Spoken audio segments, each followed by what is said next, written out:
Hi, listeners, and welcome to My Holland Update.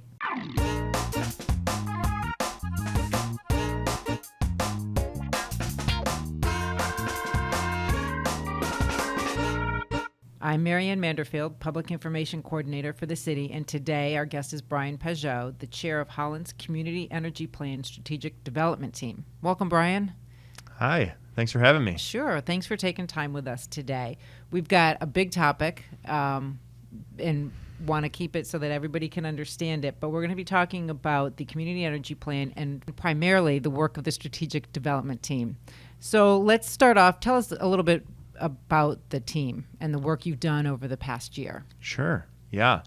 So the Strategic Development Team is a group of citizens, city council people, some BPW board members, and there's, I think, 8 of us. And we've been meeting for about a year, taking a look at the Community Energy Plan, which was put in motion in 2010. Mm-hmm. It's a 40-year plan, and we've been asked to take a look at how we're doing and then set new priorities and strategies for the next 3 to 5 years within the 40-year plan. So taking a look at some interim goals for that plan.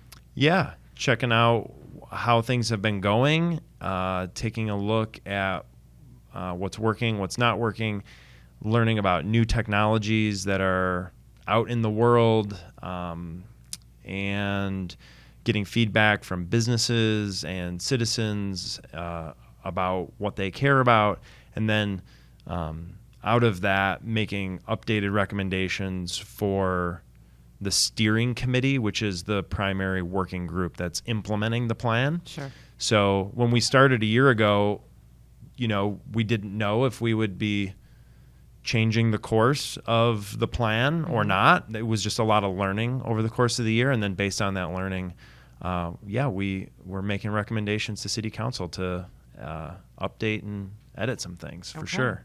So the team's developed 5 goals, and then it is in a document that I just want to let listeners know is available on the city's website.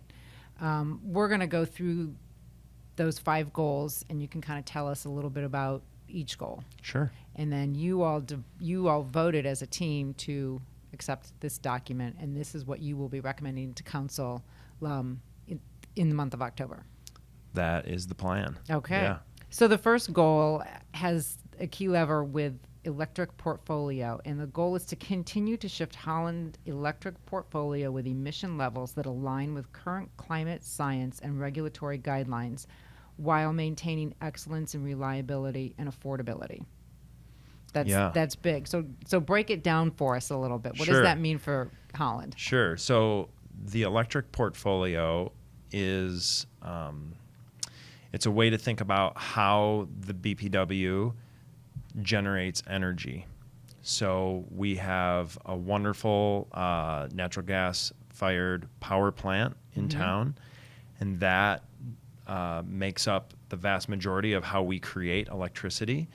But then we also have contracts with solar farms and wind farms in different areas, and we're effectively buying renewable energy from other places that are generating that electricity. So all of the ways that the BPW either directly makes or indirectly purchases energy is considered the electric portfolio. Okay. So when you think about that lever, it's thinking about literally how the energy is getting made. And back in the day, the John DeYoung plant burned coal, and we don't do that anymore, which is awesome.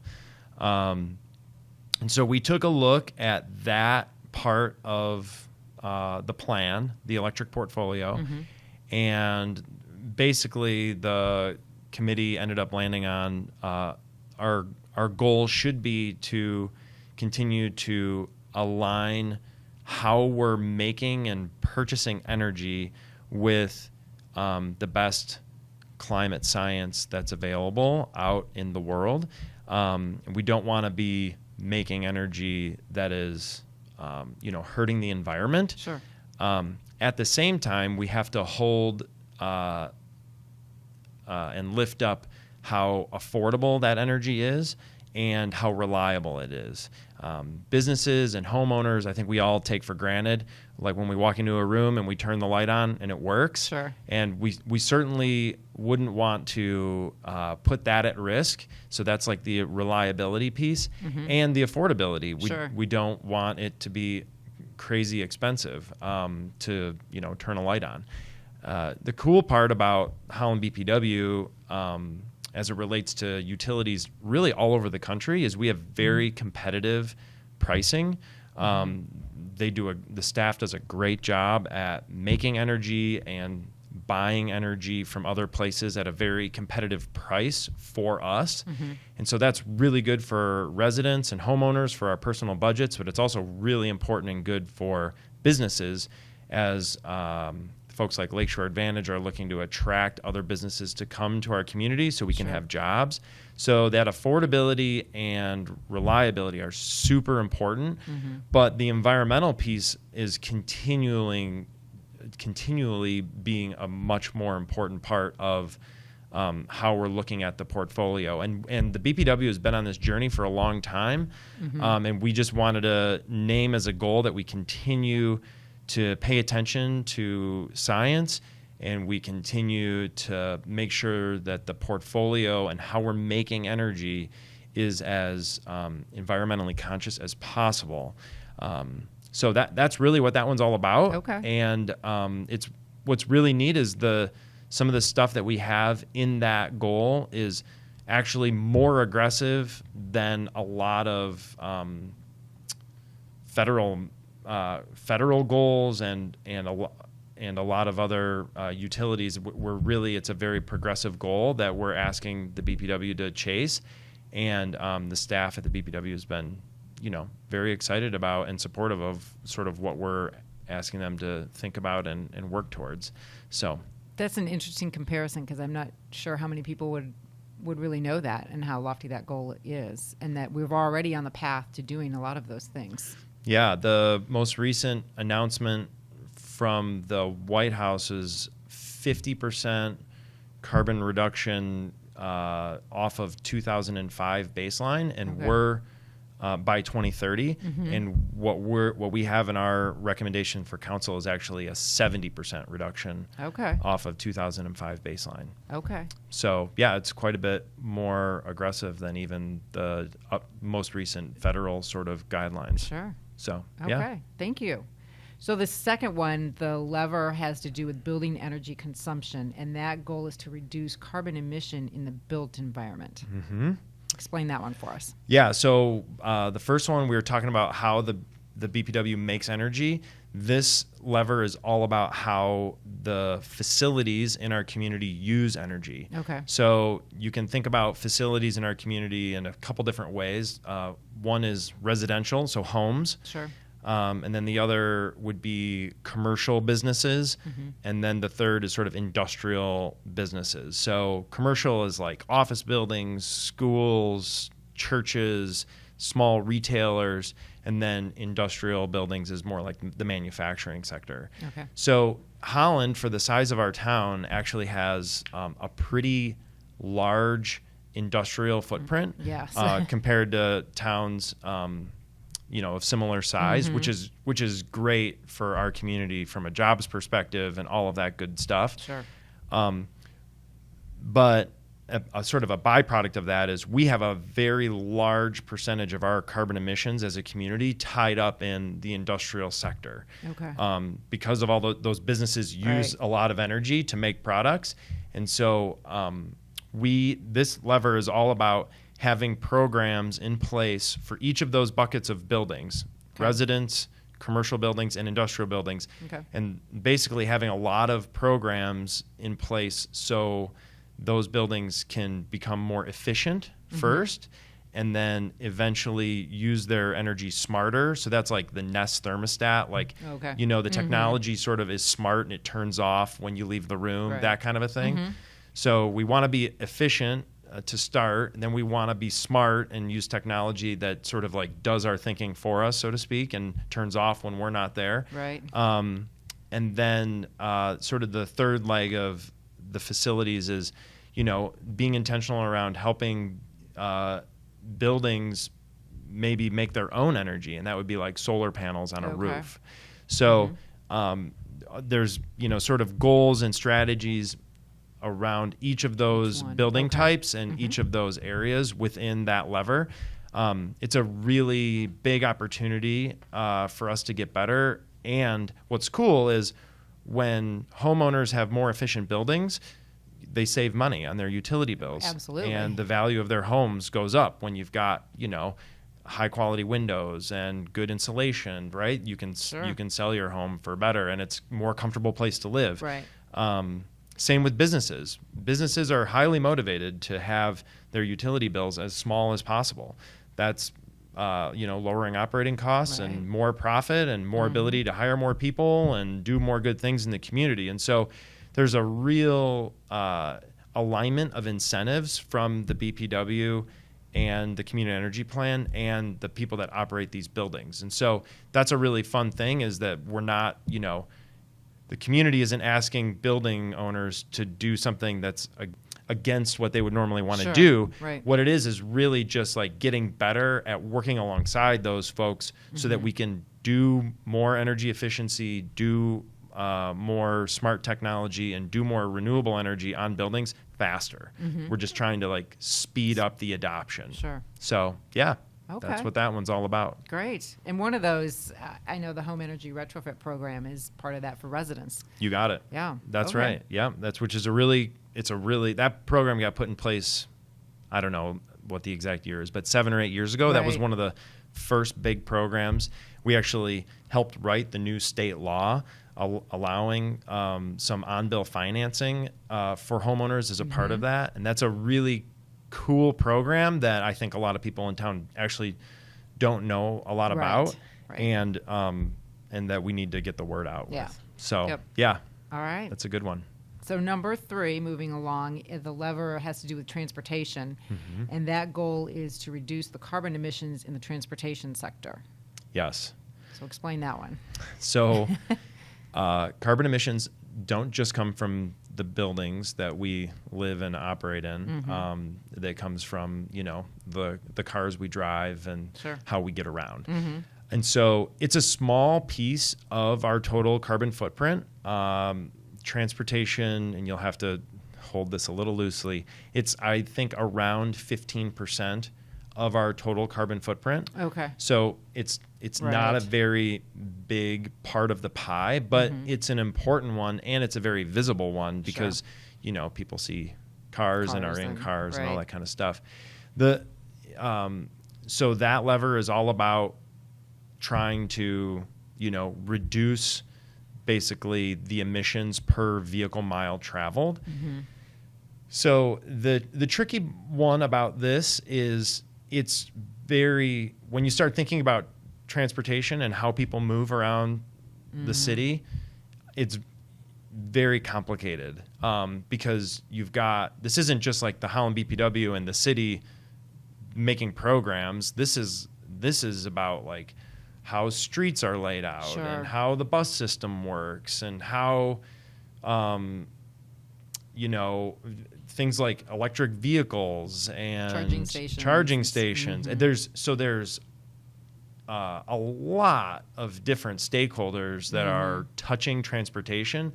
Plus, the city of Holland, you might live in the city and work in like Holland Township Right. or in Zeeland or in Laketown Township. So Right. we're so interconnected. Even if the city of Holland wanted to make a bunch of decisions around like bike lanes or whatever, you quickly have to start working with the Regionally, other, right? the Yes. other townships in order for anything to make sense. Right.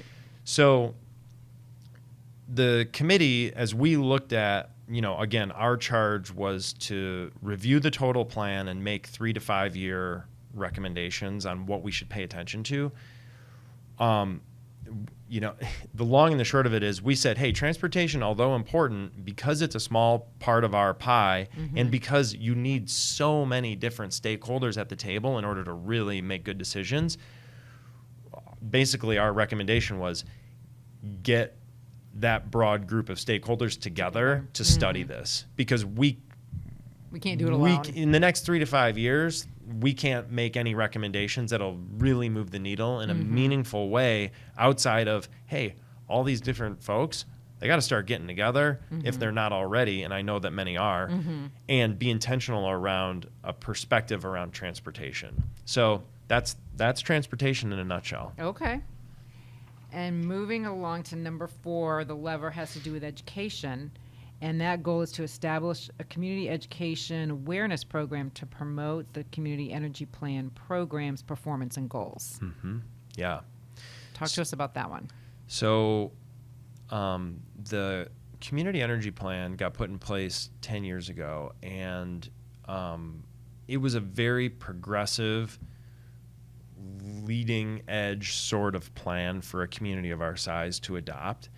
And then a bunch of work has happened on that plan over the last 10 years. Just an extreme, a large group of people have been doing task force and studying different programs and launching different programs. You mentioned the home energy retrofit program earlier. There's all this stuff happening, and yet it feels like a lot of people don't know about a lot of this stuff. Sure. You know, the people that pay attention, the people that are Absolutely, listening right. to this podcast probably know about it. But our hope is that we get the word out better. And so really the education piece is really all about like getting super intentional and asking council to invest in getting the word out about this program, about the plan and about all the different programs and ways people can participate. The goals related to the community energy plan cannot be achieved without residents and business owners and really every stakeholder in town understanding it and participating in it. Right. This is not something that the city staff and the BPW staff can just do on their own, and they either are doing or they're not doing. Sure. They can create programs, they can create on-ramps for people to participate, but people have to participate. You know, we're not going to hit the carbon reduction goals if no one signs up for the home energy retrofit program. Right. We can, the city staff and the BPW staff can create the program, but people got to participate. Yes. So 10 years in, that was just an outcome of our learning was, wow, as much as everybody has been working hard on this, we got to do better at making sure everybody knows. And like we talked about, the benefits of participating in these programs are healthier buildings, healthier air, lower costs to operate your buildings. Pretty much everybody's going to be a fan of that one way or the other. So we want people to know about this stuff and to participate in it. And so that's really the heart of the education, is just getting great at making sure everybody knows what's available. Okay. Thank you. Yeah. And our last one, the lever, has to do with carbon offsets. And that goal is to take a leadership role in the creation of a community-based system to provide businesses and residents access to carbon offsets to meet their individual goals and commitments, including the option of local carbon offset projects. Can you start off just by explaining a carbon offset to listeners? Sure. What is that? I can do my best. Okay. So this is not a simple topic. No.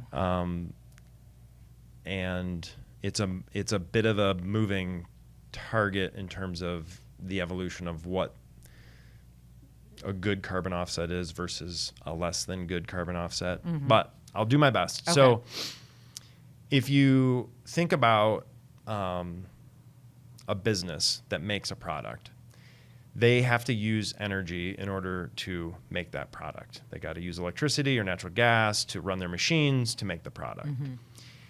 They can get as efficient as possible. They can use technology as smart as possible. And they can even put solar panels on the roof and create their own energy. But the high likelihood is they're not going to be able to get all the way to zero with the tools and technologies available. You end up using something Sure. to make the product. And so the idea behind a carbon offset is, hey, we know what we can control only gets us to, X.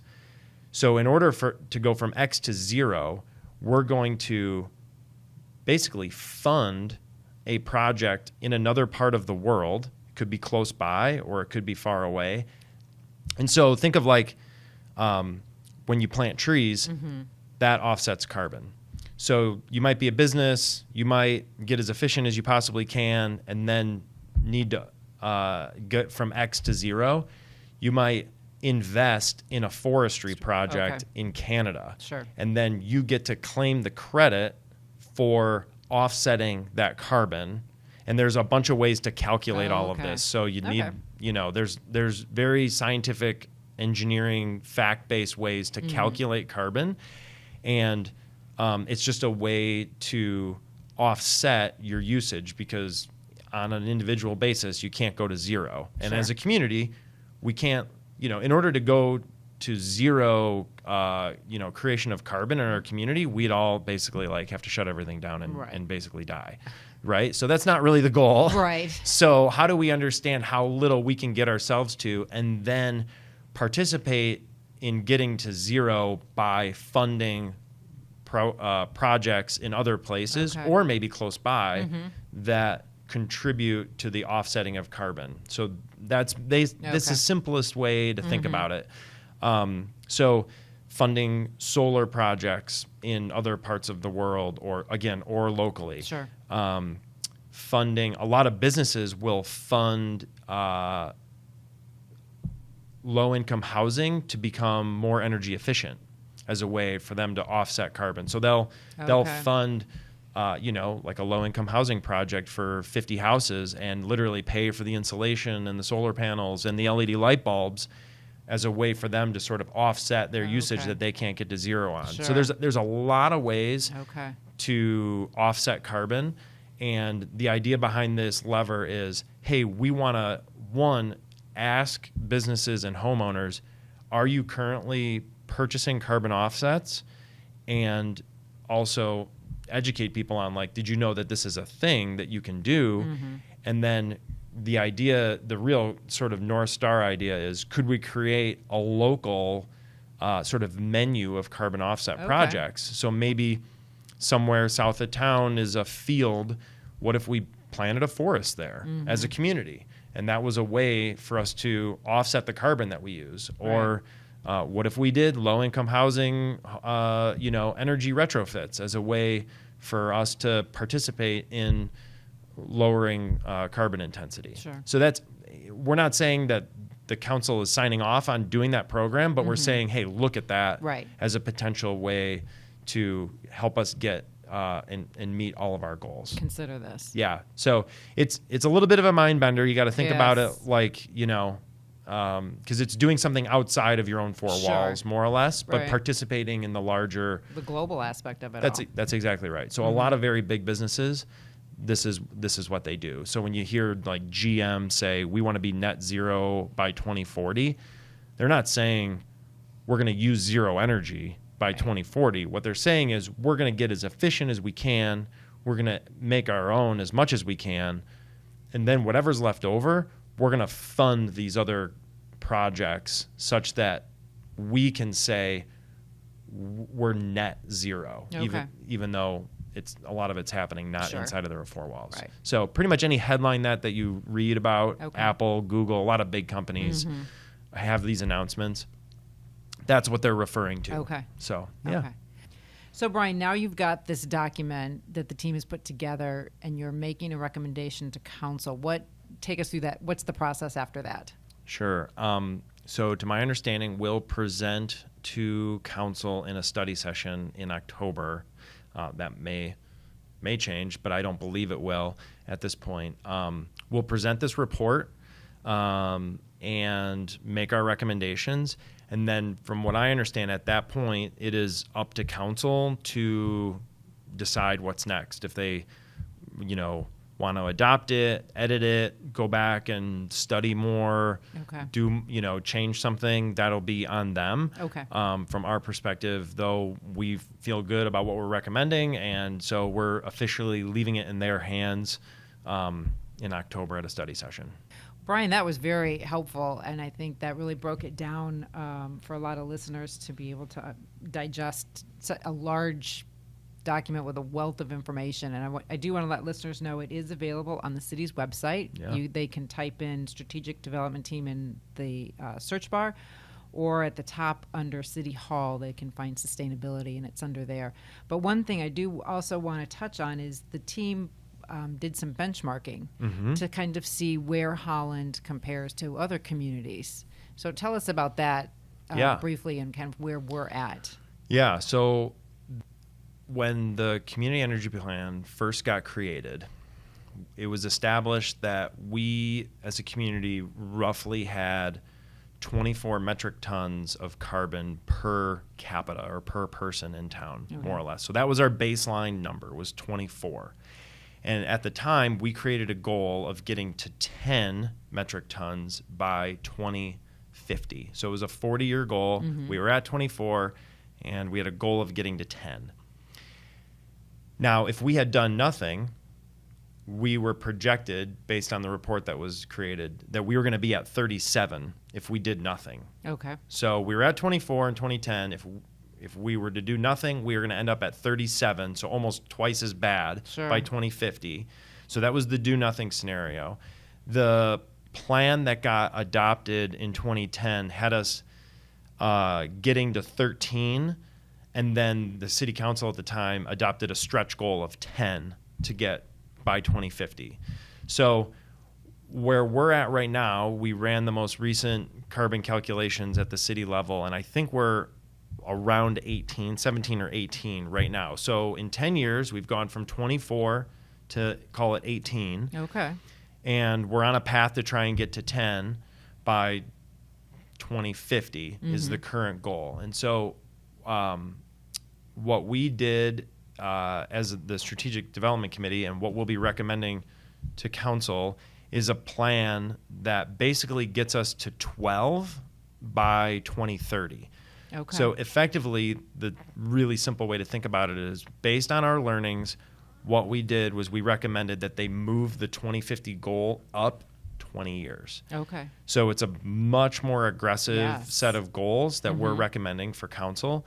And we didn't just make this stuff up. We've been working with the BPW staff and city staff the entire way around if this is even a feasible, achievable thing, and we believe that it is. So that's really, really exciting. Yeah. Part of the way that we could justify and know that it was achievable and feasible is we looked at other communities.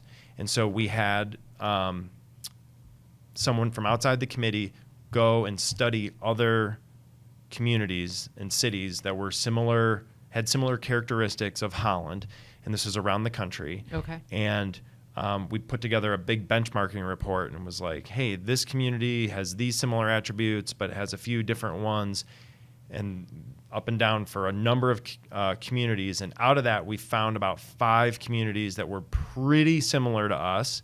And then we went and looked at, like, what were they doing around sustainability? What were they doing around community energy? What were they doing around? Did they have goals? Did they have programs? This individual went out and talked to people at those communities, staff people that were running these programs, heard about what was good, what was hard, where they saw room for improvement. So we did a bunch of this benchmarking, and then we had that same person who benchmarked the other communities benchmark Holland. Okay. So we sort of turned the mirror on ourselves and said, okay, like, how are we doing? And the sort of moral of the whole story is, when we put our community energy plan in place, we were very early, and our goal of 10 metric tons per capita by 2050 was very aggressive. Fast forward 10 years, a lot of these other communities sort of created their plans in the last 3 to 5 years. Okay. So they got a later start than we did. So we were early adopters. They got a later start. But the climate science that's being produced globally over the last few years has indicated that communities and businesses and individuals need to be much more aggressive than what we previously thought in order to stem climate change. Okay.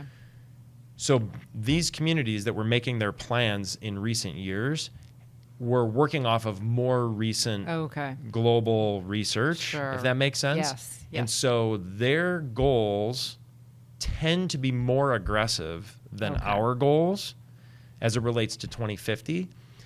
But when doing the benchmarking, what we learned was our activities and our implementation and our programs were typically much further along than theirs were. They're basically, this is, a simple way to think about it. Like a metaphor is like weight loss. Like one person says, I want to lose 50 pounds.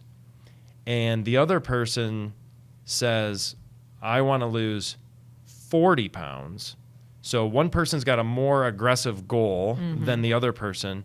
But the person who wanted to lose 40 pounds is actually like already eating healthy, already exercising, and has already lost 10 pounds. Whereas the person who said, I want to lose 50 is like just getting started. And so that's the sort of simple way to think about it is like some people have more aggressive goals, but they're just getting started and they have not done as much good work as we have. We, by way of this recommendation to council, are drastically making our goals more aggressive by way of moving the time frame up 20 years. And we had confidence that we could do this because we've got 10 years of experience. We got good habits, right? Like when you're trying to lose weight, it's all about habit building. Right. I'm going to say no to the pop. I'm going to say yes to the water. Well, we're doing that already. So we're just, continuing what's already been in motion for 10 years. And because we have that history and because we have that baseline and experience, we know we can do this. And so we know we can get more aggressive. Or at least we want council to have the confidence that we can. Absolutely. So, thank you. That was extremely helpful. Kind of really wraps it all up. Anything else you want to tell listeners? I guess the one thing that I would leave everyone with is the staff at the city and the BPW that you all as residents have working for you really, really are amazing people. They really care about this. I'm not just saying this because I'm on a City of Holland podcast right now. Like genuinely, they really care. They did an amazing job setting up the committee to do all of this learning and do all of this work. And what we're doing, and we learned it was validated in the benchmarking exercise, we're doing amazing things here. This is a real point of pride for Holland that people need to know about, that this is a place that really cares about the triple bottom line. It cares about people. It cares about profit, certainly related to businesses and jobs. And it cares about the planet and the environment. And we have our lake, and we have so many things that we've paid attention to and care about and love. And this is not a new thing. This is a thing that we've really demonstrated leadership in for a long time. And the people at the staff level are truly doing awesome work and working their butts off. And so just having an inside look at that over the last year, I was just really proud. I live on 21st Street. I'm like, oh, this is cool. Like these are like, we're doing cool stuff, and I'm proud to live here having learned all of this. So. Well, thank you. And thank you to the entire strategic development team for all of your work. I know you guys have worked tirelessly over the past year to put this document together to make these recommendations to council. So thank you for all of your time and efforts, and stay tuned and stay engaged, Holland. It's available on the website. And until next time, this has been My Holland Update.